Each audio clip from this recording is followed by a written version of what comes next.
Y tal y como lo hemos estado contando en la edición de Noticias Telediario y también en Alerta 8 sobre la situación que ocurrió en Cartago, las autoridades aseguran que se trata de un pleito de bandas organizadas que ni siquiera son de la zona. Pero lo más preocupante de todo esto es que el crimen ocurrió a plena luz del día y frente a una escuela pública. Mónica Matarrita tiene los detalles porque en este momento se está realizando un operativo en una zona de Cartago donde aparentemente, Mónica, hay dos de esos gatilleros que se encuentran escondidos. Adelante, buenas noches.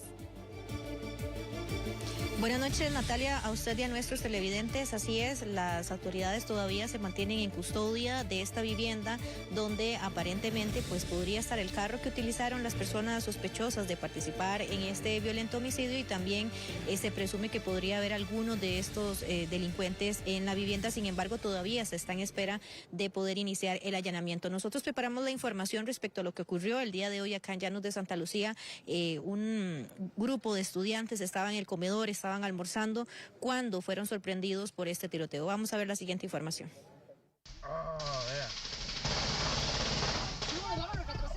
Cantemos, cantemos. Si los rayos de sol Jesucristo,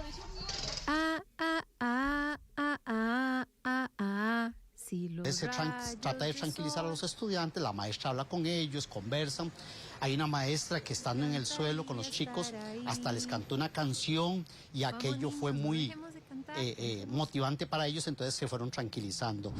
Esto vivieron los estudiantes de la Escuela Rescate de Ujarrás en Llanos de Santa Lucía, en Paraíso de Cartago, durante la balacera perpetrada por 3 sujetos que asesinaron a Raúl Arrieta Torres frente al centro educativo. Un crimen que, según el organismo de investigación judicial, estaría motivado por la disputa entre bandas narco de Limón. Fue muy triste y no solo eso, sino el ver el cuerpo ahí tirado y de la forma que murió este muchacho, es muy impactante para todos. Y yo le digo para mí mismo, porque el venir y ver a los chicos así, las maestras, todo el mundo asustado, ver el cuerpo ahí tirado, eso fue muy impactante para todos.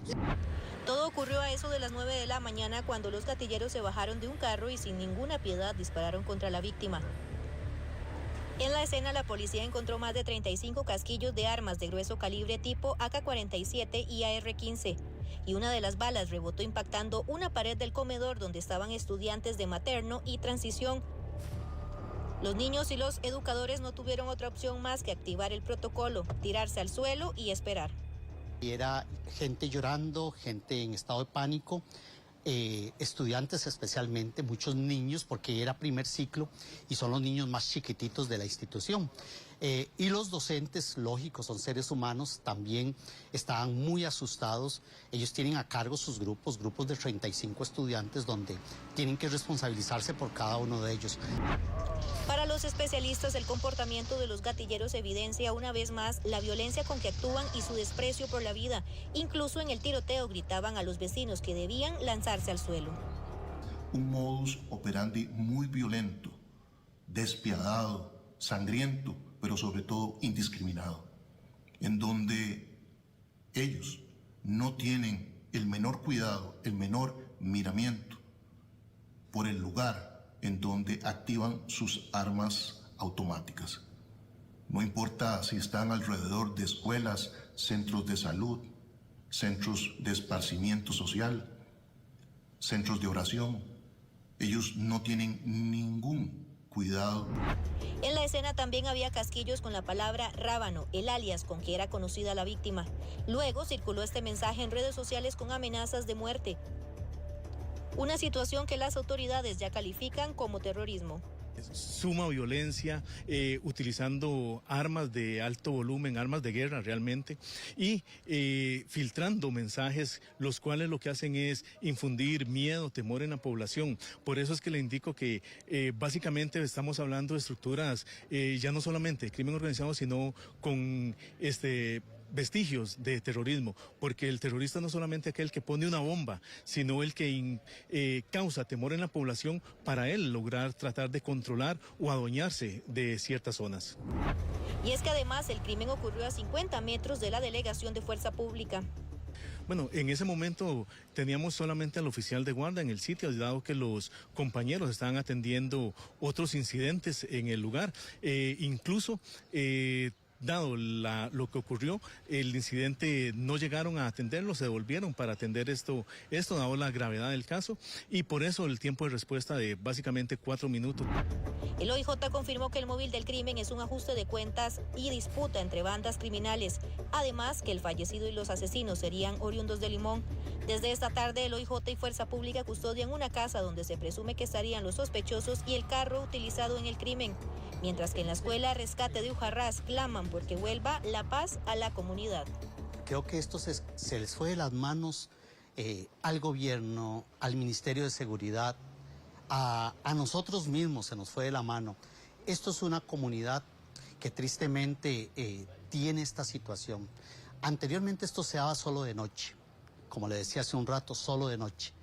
Ya hoy vimos que a ellos ya no les importa si lo hacen de día, dónde lo hacen, porque no les preocupa si hay estudiantes. A 20 metros de la agencia de policía de aquí, o sea, ya a ellos no les importa nada. Entonces nosotros necesitamos seguridad, necesitamos que hagan algo por nosotros, por los estudiantes. Le informó Mónica Matarrita, Noticias Telediario. Tanto en la comunidad de Llanos de Santa Lucía como en el centro educativo donde ocurrió este incidente, lo que piden es que la paz regrese acá y piden más seguridad en la zona. Lo veíamos ya en la información anterior, una maestra en el momento en que estaba ocurriendo el tiroteo, el protocolo en la escuela, lo que explicaba el funcionario es que los niños tienen que acostarse en el suelo junto con los educadores y debido a la situación que estaba ocurriendo, una de las maestras le cantó a los niños para tratar de tranquilizarlo. Ahorita en este momento, como ya lo informábamos, Fuerza Pública, organismo de investigación judicial están acá custodiando una vivienda donde aparentemente estarían los sospechosos o por lo menos el carro que utilizaron para el momento del homicidio. Acá tengo conmigo a don Freddy Guillén, director de Fuerza Pública acá en Cartago, con quien vamos a hablar brevemente, don Freddy, lo que está ocurriendo acá en el momento, qué es lo que ha pasado, lo que se tiene acá hasta esta hora. Bueno, luego del incidente empezamos a rastrear toda la zona, posibles rutas de evasión de los victimarios y por información confidencial logramos determinar el punto donde vinieron a refugiarse.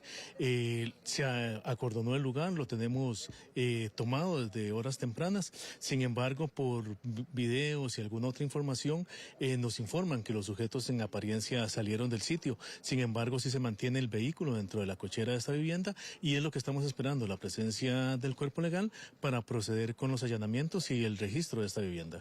Don Freddy, tal vez usted nos puede comentar un poquito tanto de la víctima en este caso como estas personas. Se decía preliminarmente que no son de acá, de aquí, de la zona de Cartago, y tenía más bien tanto la víctima pocos días de vivir acá y los sospechosos también como que utilizaron esta casa solamente para venirse acá a la zona.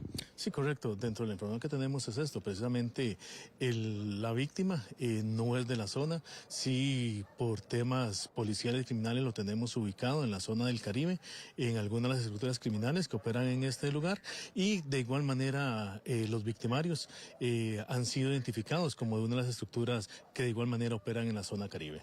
Don Freddy, una pregunta más, lo hablábamos ahora en horas de la tarde, la forma en que actuaron estos sujetos toma por sorpresa a gran parte de la población. Fue al frente de una escuela a las 9 de la mañana, nos decía usted que recibieron el reporte de la situación. ¿Qué análisis hacen ustedes de este tipo de comportamientos en los delincuentes ahora, actualmente? Sí, correcto. Estas estructuras criminales desgraciadamente han venido evolucionando en sus niveles de violencia, cómo están actuando y precisamente la forma en la que están ultimando a sus víctimas es reflejo del nivel y del mensaje que quieren enviar a los integrantes de las diferentes bandas criminales contrarias. Ese nivel de violencia lo que trata es de intimidar, de forzarlos, ya sea a que se unan a ellos o que dejen el negocio y tratar ellos de apoderarse de estas zonas. Desgraciadamente, esos niveles de violencia, esa transculturización de la violencia que estamos viviendo en el país es el reflejo de lo que se está viviendo en otras latitudes de incluso de América, como en México, incluso en algunos lugares fronterizos entre Colombia y Venezuela, que es donde se están presentando este tipo de incidentes. Muy bien, muchas gracias, don Freddy Guillén, quien es director de Fuerza Pública acá en Cartago y nos daba un balance general, por lo menos, de lo que ha ocurrido hasta este momento. Natalia, y a nuestros televidentes, se mantiene la custodia de la vivienda, se está a la espera de que el juez autorice que el organismo de investigación judicial pueda allanar la propiedad. Lo decía don Freddy, aparentemente ya no hay nadie dentro de esa casa, únicamente sí podría estar el carro que utilizaron estos sujetos para cometer el homicidio. Estamos hablando que estamos a menos de 1 kilómetro de distancia del punto, Natalia, donde exactamente ocurre este crimen, y pues aparentemente la propiedad ellos la alquilan o la consiguen por unos cuantos días para poder estar acá cerca de donde vivía la víctima, el ahora fallecido, y posterior solamente lo usaron para quedarse unos días, Natalia, prácticamente, y ahora pues lo que estaría ahí únicamente, nos dice don Freddy Guillén de Fuerza Pública, es el carro en que estas personas se trasladaban esta mañana. Mónica, ¿qué tanto más podría tratarse? Porque estamos hablando de que son las 8:12 y eso ocurrió a las 9 de la mañana. El seguimiento y también la vigilancia que han hecho las autoridades en esa vivienda lleva varias horas. ¿Qué es lo que falta para que pueda darse esta orden de allanamiento?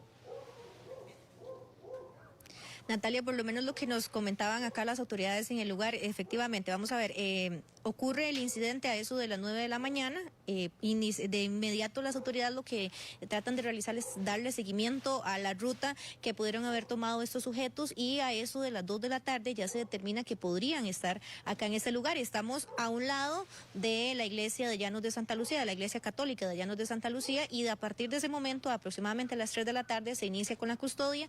Todavía se está acá, y lo que nos decían, no revelan mayores detalles, Natalia, de qué es lo que hace falta para que el juez pueda estar acá en el lugar. Sin embargo, se depende de la presencia del juez y su autorización para que puedan iniciar con el allanamiento. Bueno, ya han pasado casi 5 horas. Esperemos que sea pronto, Mónica, para que las autoridades puedan avanzar con...